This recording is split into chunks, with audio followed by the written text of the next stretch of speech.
प्रणाम सभी जनों को। स्वामी विवेकानंद की कहानियाँ इस स्पेशल सीरीज के 5th वीक में आप सभी का स्वागत है। आज की कहानी अनासक्ति ही पूर्ण आत्मत्याग है चैप्टर के अंदर है। आइए शुरू करते हैं।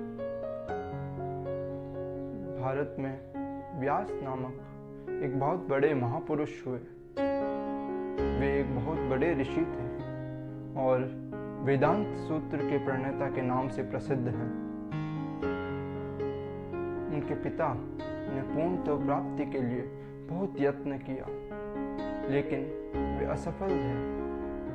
उनके पितामह और प्रपितामह ने भी पूर्णत्व प्राप्ति के लिए बहुत यत्न किया, लेकिन वे भी सफल काम न हो सके थे। स्वयं व्यास देव भी पूर्ण रूप से सफल न हो सके, लेकिन उनके पुत्र शुकदेव जन्म से ही सिद्ध थे।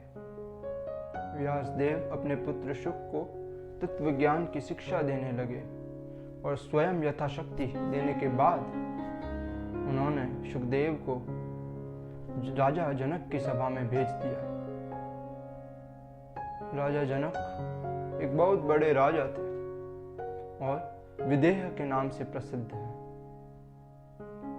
विदेह का मतलब शरीर से पृथक। यद्यपि वे राजा थे, लेकिन उन्हें तनिक भी भान नहीं था कि वे शरीर है।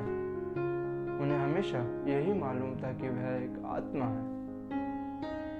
शुकदेव को अपनी शिक्षा प्राप्ति के लिए उधर भेजा गया और राजा जनक को यह मालूम था कि ये व्यास के पुत्र हैं, इसलिए उन्होंने पहले ही कुछ प्रबंधन कर रखे थे।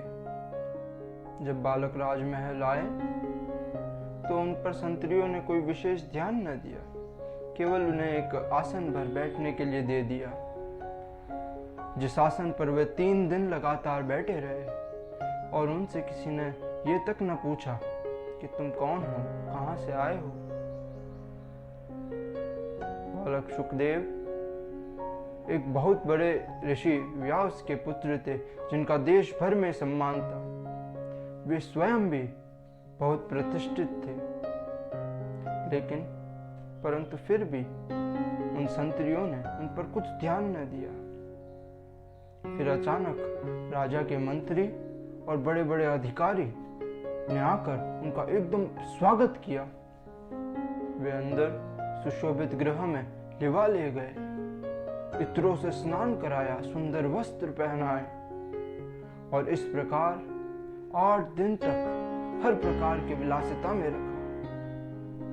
परंतु शुकदेव के चेहरे पर हल्का सा भी अंतर न आया। बालक शुक आज भी वैसे ही थे, जैसे जब उन्हें महल के बाहर ऐसे ही बिठाया गया था। चेहरे पे वही प्रशांत। फिर उन्हें राजा के सम्मुख लाया गया। वहां अमोद प्रमोद नाच गान चल रहा था।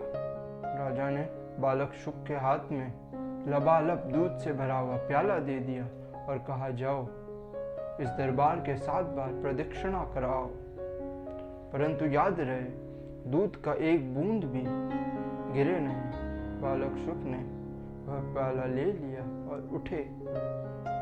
संगीत और सुंदरियों के बीच में वे प्रदक्षिणा करने निकले। राजा की आज्ञा अनुसार वे 7 बार चक्कर लगा आए, परंतु एक बूंद भी दूध का न गिरा। बालक शुक का अपने मन पर ऐसा संयम था कि उनके इच्छा के बिना संसार में कोई भी चीज उन्हें आकृष्ट नहीं कर सकती थी। प्रदक्षिणा करने के बाद जब वे राजा के सामने उपस्थित हुए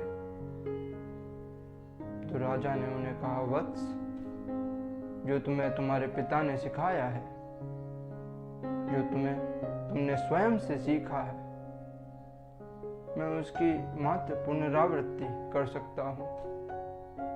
तुमने सत्य को जान लिया है, अब अपने घर लौट जाओ। तो आज की कहानी पर हम मनन करें और मैं कुछ लाइंस स्वामी विवेकानंद साहित्य से जो उन्होंने कहानी के पहले लिखी है वो पढ़ रहा हूँ। अतएव अनासक्ति के द्वारा तुम किसी भी प्रकार की शक्ति पर विजय प्राप्त कर सकते हो और उसे अपने ऊपर प्रभाव डालने से रोक सकते हो।